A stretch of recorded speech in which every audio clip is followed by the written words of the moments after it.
Welcome to another episode of Black Facts and the year of 2022. I'm so excited. You all, we should all celebrate. We should all take a moment and celebrate and be happy. We made it through another year. It was a very trying and tumultuous year for many, but the thing about it is we made it through. We made it through, and we have an opportunity to make 22 a better year, to set our intentions to do great things and to have greatness within. We have greatness within us, so we can make sure that if we're intentional about it, we can do some really good things for this year. So I'm very excited to have my first episode for Black Facts in the new year. I'd like to welcome Dr. Columbus Baptiste. He is a board certified, interventional cardiologist. And in 2010, Dr. Batiste sought to break the cycle of generational chronic disease, and he began to promote a long-term solution for patients through nutrition, self-stress reduction, and exercise. And so I'd like to talk to you today because there's like this thing that's going around now where you pick a word for the year. So my word for the year happens to be being selfish. And I know that you have kind of coined the word selfish, and you have some particular things that we can do to make sure that we are being selfish. I know that some people think, why would you want to start off your year being selfish? But I want you to help us walk through why it's essential and important that we be selfish in the year of 2022. All right. Well, thanks for having me on. I think it's long overdue. I was feeling Yeah, a sort of way that this is the first invitation I've had, but I am honored to kick off 2022. I great. think I think we're all in need of a reset, a reboot Yes. after 2019, 2020, especially 2020, and even 21. And selfish. We think of selfish oftentimes in terms of being like little kids struggling over the candy bar or over a present. I'm not going to share, and you think of it as just being that way. And as I begin to look at this idea, this word selfish, and really what it means, I was struck, and all of a sudden, this acronym kind of just jumped out at me. And when we talk about selfish, the S in selfish for me, it stands for spiritual. Right. Mm, So, and it doesn't mean that one has to have religion, although we want you to have religion, true religion, but it means in terms of being thoughtful, meditation, taking time to breathe. And we can dig into this a bit more. The E stands for exercise, right? Something that's oftentimes daunting for people. And so it doesn't have to be yes. cardio or CrossFit or anything of that sort. It could just simply be walking, movement, moving more than you're sitting, than you're standing, and things of that nature. The L stands for love, something that we lack inside the United States, inside the world, globally. Love. And really the power of love from a disease standpoint and from a reset standpoint. Now, the central glue in all of this is the F, food, real food. Food that is not made in a plant, but is made of plants becomes extremely important. The I stands for intimacy, not in a sexual way, but intimacy in terms of a relationship, of someone that you can confide in, someone that you can go ahead and tell your deepest inner thoughts and feel safe and comfortable. That intimacy may also be with an animal. It may be someone that an animal where it makes you feel warm and cuddly, and studies have shown and demonstrate this. We can touch on that too as well, about the power of just having a pet, an animal, and from an intimacy standpoint. What's the second S stands for? Sleep. Mm. Sleep. Right? I mean, Michelle, I mean, how many hours of sleep did you get last night? I'm not, don't Um, answer that. Don't answer like two. that. Right? So, I mean, sleep, we live in this fast paced society where we want things instantaneously, microwave style, and no sleep. But sleep is so quintessentially important. And what does the H stand for? Humor, laughter. Mm, Laughter does the body good. We talk about the power of laughter, really in transforming your cardiovascular health and your mental outlook. And so that's really what selfish is. And so selfish, when you really get behind being selfish, it really, now you get selfish, so now you can be a benefit to your community. You can be selfish, so now that you can live a life of purpose. You're selfish, so in that way you can give back to others. And so that's why 2022, 2021, 2023 should be the year of selfish. Okay, I like that. Okay, so now we're going to break down each one of them. So you said that the first S stands for spiritual. And like you Yes. said, it doesn't have to be, deal with going to church or just, what is your spiritual connection? How do you center yourself and your mind and get quiet and be intentional about your moving, how you move through the world? So talk a little bit about that. What you really thought when you decided that the first S should be spiritual, because I think that that's powerful to start off with It the first. is. It is. It is. Well, I mean, obviously, I grew up inside the church. I grew up in that, and I realized that not everyone has the same shared belief, but all of us are struck by the fast-paced life we live in, and that we don't have a time to settle down. And so, when I blend as a cardiologist, as a physician, I'm always looking at, well, what are the medical benefits of these things that we ascribe? And so, studies have shown that when you engage in things like meditation, and meditation isn't some kind of weird new age type of a thing. It's just a matter of you being quiet, like you said, quiet for a time, letting your thoughts settle down to nothing and centering yourself for just a few moments. And that can be done by just breathing, that you just do breathing exercises for a bit and start off small, 30 seconds, a minute, and start to build up that. And so, what happens when you begin to get spiritual, when you begin to engage in meditation or prayer or breathing and gratitude? All of a sudden, this thing called the prefrontal cortex, I have a big one here, right? That prefrontal cortex becomes strengthened. It's like a muscle. And so, this strengthening of the prefrontal cortex allows you to follow through with your decisions. It allows you that willpower to kind of sneak up in there. So as you're making this resolutions in this fresh start of the year, all of a sudden you're more inclined to do it. Studies have shown that it's better for your health, it's better for your blood pressure, it's better across the board. So when we engage, just setting aside time, beginning of the day is what my recommendations are. Instead of Yes. picking up your phone to go your email to social media, how about you just go ahead and you say, I'm going to take a few moments of deep breathing. 1 minute. That's it. 1 minute.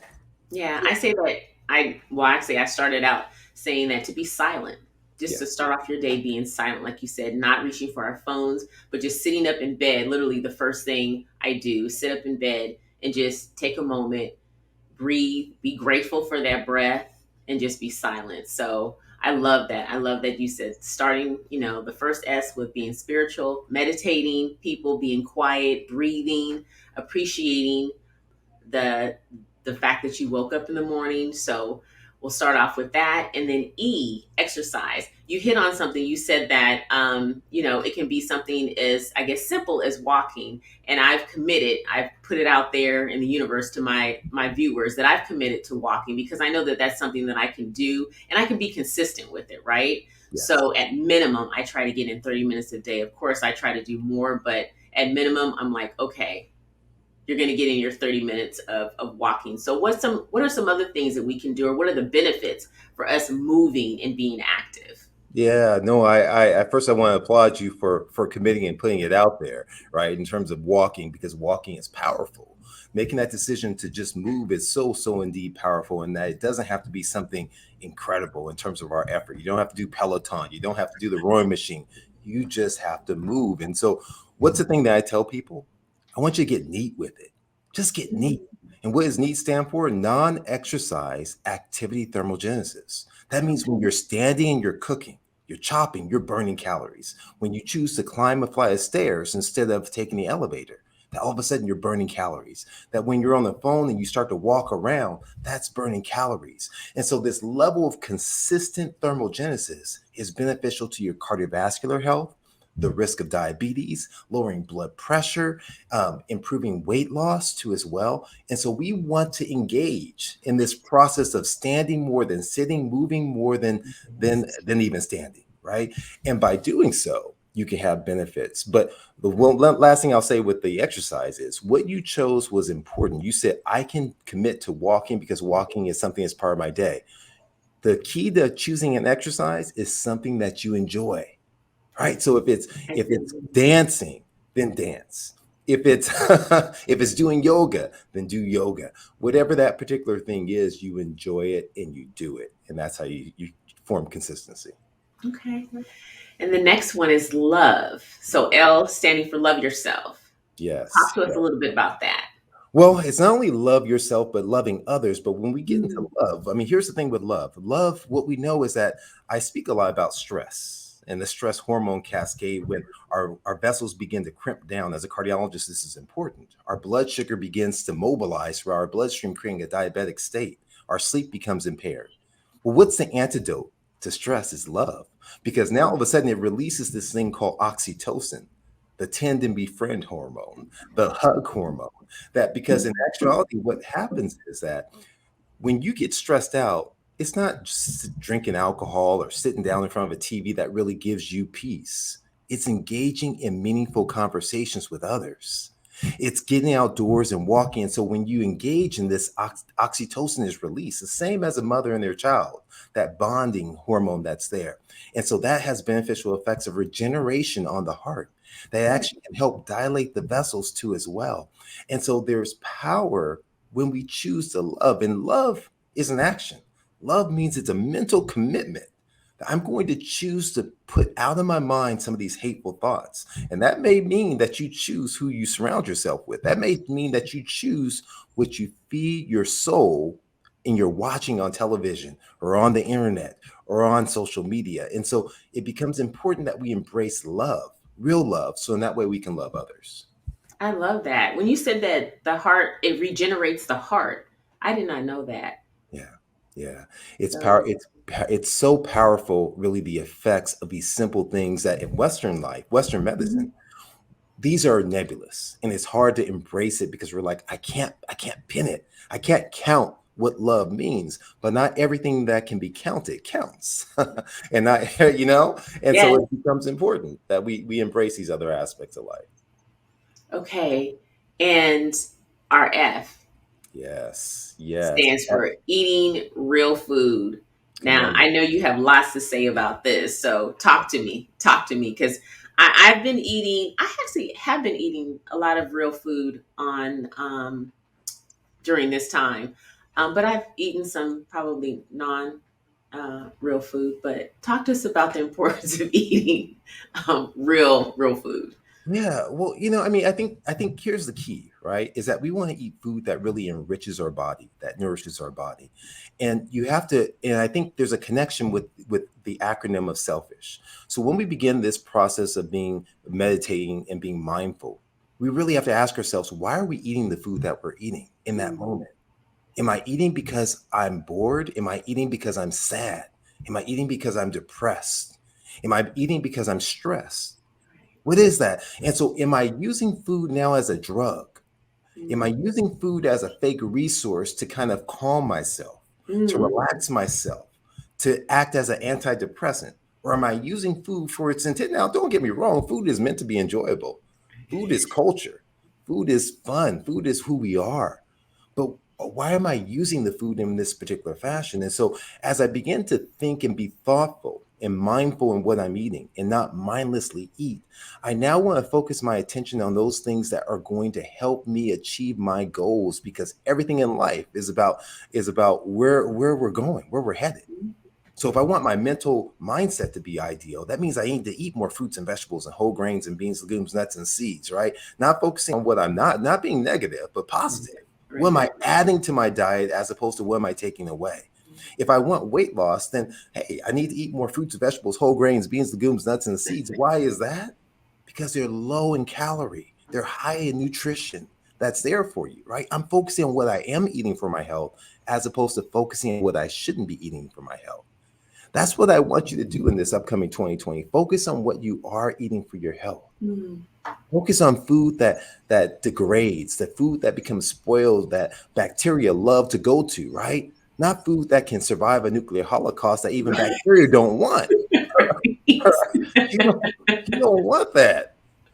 Why eat a burger and fries that don't change the way that they look if they stay in your on your counter for 6 months, right? We think about that. No, absolutely. I know you said something to me one time about, you're really making a choice. daily? Are Mhm. you choosing to live or not? And it really is in the choices of the foods that we're eating. So I took that to heart, and yeah, most times I'm making good choices. But it's a daily thing for everyone. Yeah. And I too would like to just encourage everyone that's watching to, be intentional and think about the things that you're putting, in your temple, in your body, because this is the only one we get. And we want to, like Columbus said, be able to move through this world and do good things and great things and have a happy and positive and open mindset. Then we need to be able to feed ourselves nutritional, things that are living things that are going to help us be able to live healthier lives. So Yeah. now moving on to I. Yes, yes. The intimacy. Yes. This is important. It's important in terms of, once again, as I mentioned, your relationships, your friendships, the whether or not it's a love interest or a sexual interest, or whether or not it's a friendship interest. You have to have someone that you can confide in. Mhm. You have to have someone that is your social network. Studies have shown that when we have this intimate social network, we're less likely to develop ill effects from bacterial infections, from viral infections, that you're more responsive to vaccinations, that you're more Wow. inclined not to have ill health effects. Studies have shown the correlation between chronic disease and poor social support.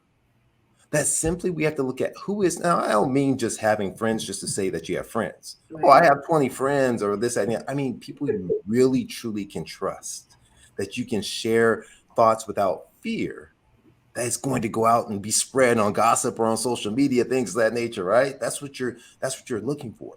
And that when you can engage in having intimate, meaningful relationships, let's think of it like meaningful relationships. There's power behind that. Now, Absolutely. I joke and I tell the story oftentimes that my mom lives with me, and I always like to distinguish that because I don't live with my mother. My mother lives with me at my age, right? I want to make sure that's clear. My mom always says that her best friend is her dog, Precious. Hmm. And I used to be, at first I was kind of like, Hurt. I mean, come on. I'm your baby boy. You're going to talk about that dog is your favorite? But when I think about it, this dog looks to her. This dog knows when she's sad. This dog knows when her back is bothering her.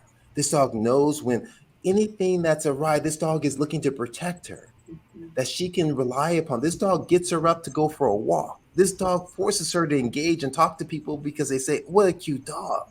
There's power inside of simple things of these relationships, whether or not it's with our pets and animals or whether or not it's with human beings as well. There's power there. Thank you for bringing that up. The importance of having, pets too, because I know I heard a lot when we were, made to isolate at home. Some people did not have family members, right, to be there with them, but they did have their pets. And a lot of people told me that, that's what kind of helped them make it through. Yes. It really did. It helped them, make it through, because they were like, I didn't have anyone to come home to, or I didn't have anybody to worry about whether or not I was doing okay, you know. But my pet, my animal did. They helped, wake me up in the morning, like, come on, we got, like you said, got to go out for a walk. We got to do some things. And so they kept them going. So thank you for adding them into, it's important just to have some type of relationship, to be intimate with, friends, your family, your animal, whatever that is, just to have that interaction, that human interaction. Yes. Power. S. Okay, this is probably my Ouch. least favorite out of the list. Ouch. Yes, stepping all on all of my toes. Yeah, I was gonna say, Mhm. let me step on those toes. Okay, so I want you to tell your audience out there, if you have more than 2 hours of sleep last night. I did not, Okay, all right. and I know that is bad, and I know that honestly, it's become a habit of mine. I, probably average maybe 4 or 5 on a good, I'm feeling like I did something right if I got 4 or 5. Yeah, I'm just going to be honest. yeah, And I've struggled with that. And I really have said in 2022, leading up to it actually, but in 2022, I have to do better. And I have started to do better in the last few months, Good. but I do have my moments where I'm like, oh, I just have one more thing I need to do. And before you know it, I'm on, the computer doing stuff, working or whatever. And then my mind is racing again after I've kind of calmed it down for the evening. It starts racing again, and then I can't go to sleep. So, yes. Yeah, so we're gonna start at the end of the story. Sometimes what I'll tell people, right? So I'm gonna start with the intervention. We're gonna have an intervention with Michelle Okay. right now. So we're gonna Okay. do. We'll jump back to the benefits of sleep. We're gonna have an intervention, right? Okay. So one of the things that I oftentimes tell people when I'm talking about sleep, and this goes for myself as well, is that we want to start with SMART goals. We want to start with an idea in which the atomic habits or small habits to kind of really reshift our focus. And so having someone who for years has averaged 4 or 5 hours of sleep and telling them, I want you to jump to 8 hours of sleep is impractical. As impractical as me telling someone, perhaps, who's a meat and potatoes person to eat all fruits and vegetables and whole grain. So there has to be a plan. And so one of the things I tell people is, okay, well, let's commit. What can you commit to? Can you commit to going to bed 5 minutes earlier, 10 minutes, 15, a half hour? Set that. What's the thing Yeah. that you're guaranteed that you can do to go a bit earlier? So oftentimes I'll say, why don't you commit to 15 minutes? It's not too bad, right? What you're going to do is over the course of a quarter. So first 3 months of the year, 15 minutes earlier. Then you're going to add to that another 15 minutes in the second quarter of the year and the next quarter and so forth and so on. So imagine if you started at a half hour. Now into the year, you're sleeping for, instead of 4 to 5 hours, you're sleeping 6 to 7 hours. That's powerful. That's step number one. Step number two, in terms of committing your goals, you said it. You said the answer in the problem is that your mind settles down and you get your mind back again by engaging in electronics and social media. So you have to have a safe space inside of your home or your apartment or wherever it is, and that your bedroom is used perhaps just solely for sleeping. And so putting electronics away, turning off the alarms, turning off the blue lights, getting the shades to black out the room as best as possible, turning the TV off, perhaps flipping and putting your meditation in the evening time, perhaps flipping and using your exercise as yoga as a few moments before you go to bed for 5 to 10 minutes, a 1 minute yoga, 5 minute yoga, and doing meditation before to calm yourself and center yourself with breathing before going to sleep. That's there. Perhaps taking a bath. Why is that? Because when the room is cool, you're more inclined to be able to sleep more effectively. So what does a bath do? It's going to lower, although it raises your temperature, it's going to lower your temperature when you get out. That now it allows you in order to sleep and fall asleep a lot faster. So it becomes important about the temperature of the area in which you're sleeping. It becomes important about the stimulations that's there. So alcohol becomes important. Not to say that you're drinking alcohol before, but alcohol becomes important. Caffeine becomes important as well, right? Because alcohol will help you fall asleep faster, but you won't stay asleep. You won't get the meaningful REM sleep. Stimulants like caffeine, they last in your system. So whether or not it's coffee, if it's tea, if it's Red Bull, all those things like that, there are stimulants. And so if you're ingesting those 6 hours before, it's going to disrupt your sleep. It's going to disrupt your sleep.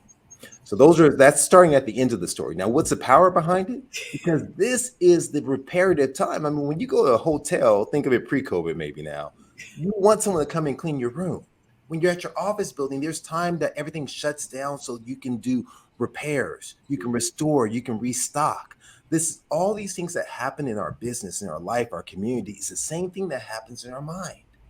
That now we have all of our learnings become centered when we allow ourselves time to sleep, that all of a sudden the solutions of life become more clear to us, that all of a sudden our ability to cope with the day-to-day occurrences begins to improve during this time. And so it's so important. And so multiple studies have shown the benefits of this, that in not getting the sleep can actually impair your goals. Many times the top goals, I keep talking about weight loss because that's always the recurring goals.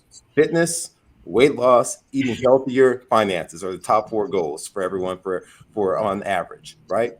And so studies have shown that when we get our sleep, our hormones are centered. So all of a sudden, the ghrelin hormone, the hunger hormone, lowers. The leptin or satisfaction hormone begins to change and increase. And so those things get thrown off when we don't get sleep. So sleep is so powerful for our cardiovascular health. It's powerful for our just our functioning and our outlook. And so we have to engage in sleep.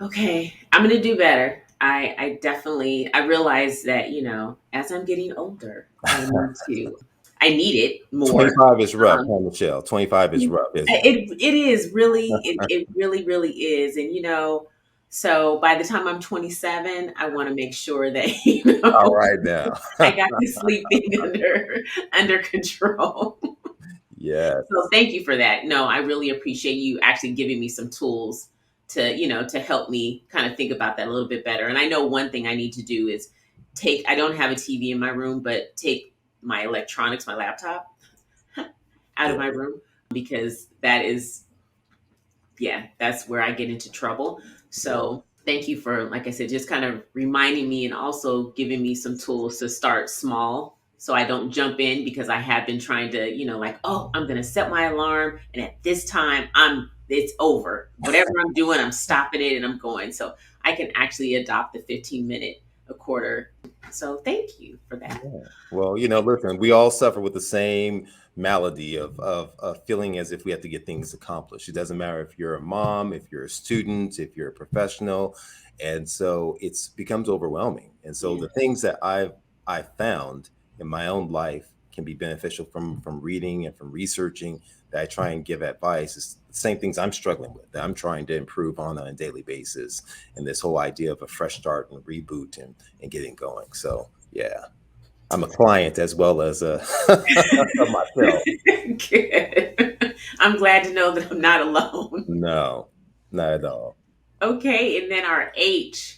Yes, laughter, laughter. We've heard the quip that laughter is medicine, Yes. and there is so much truth to it that you have this inner lining of the vessels called the endothelium, right? And it's a singular layer of cells that's so powerful, right? It's so active in terms of predicting diabetes and high blood pressure and cancer and cardiovascular health. And here's one of the things that we can measure it by seeing how responsive it is, and something we call flow mediated dilatation. That vessel will dilate accordingly.